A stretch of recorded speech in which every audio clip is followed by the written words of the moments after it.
wikaze kuri Obed Brisa TV. Turagukunda, turakwishimiye, ibihe byiza. Muraho neza bavandimwe, nitwa Obed Brisa, aha ni kuri Set TV Rwanda. Uyu munsi nshaka kuganira namwe ku bintu bitanu ukwiye kumenya ukiri muto. Ibi ni ibintu bitanu ukwiye kumenya hakiri kare mu buzima bwawe. Niba nawe uri gushaka kwiyubaha, kwitegura ejo hazaza, iyi video ni yawe, tuguhaye ikaze. Ikintu cya mbere ugomba kumenya nuko igihe ari umutungo. Icya mbere nifuje kumenya hakiri kare ni uburyo ki bavugaga ko igihe ari umutungo ndetse uruta amafaranga. Ariko mu by'ukuri amafaranga arashira akagaruka, ariko igihe iyo kigiye ntikigaruka. Iyo umuntu apfushije igihe ubusa, abapfusha ubusa amahirwe. Tuguhaye ikaze. Ikintu cya kabiri, abantu bose ntabwo bakwifuriza ibyiza. Ikintu cya kabiri nifuje kumenya ni uburyo ki abantu bose batankundaga. Hari abakunezererwa n'abakubona uhagaze, ariko hari n'abandi bishimira kubona utsinzwe. Niyo mpamvu ugomba guhitamo neza inshuti no kwirinda kuganira ku nzozi zawe n'abantu bose.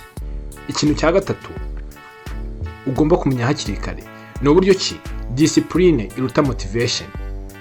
Discipline iruta motivation. Motivation iraza ikagenda, ariko discipline ituma uhora ukora n'igihe wabuze imbaraga. Niba ufite gahunda kandi ukayubahiriza, niyo byakugora ugera kure. Ikintu cya kane, kwiyubaha bitangira kuri wowe ubwawe. Niba wowe ubwawe utiyubaha, ntuzategereze ko abandi bakubaha. Uko witwara, uko uvuga, uko ugenda ndetse n'uburyo ugenza ubuzima bwawe nibyo bigaragaza agaciro kawe. Ikintu cya nyuma ugomba kumenya hakiri kare nuko kwiga bitarangirira ku ishuri. Ubuzima ubwabwo ni ishuri. Iyo wiyigishije gusoma, ukumva abandi, ukigisha kwikosora, uba uri kwiyubaha mu buzima bwawe bwa buri munsi. Iyo ukosheje ukigira ku makosa yawe, icyo gihe biba ari ibintu by'agaciro. Kwiga ntibirangirira ku ishuri. Ubuzima tubayemo bwabwo buratwigisha. Dukwiriye guhuguka tugafata amasomo. Reka tubonane muri video ikurikiyeho.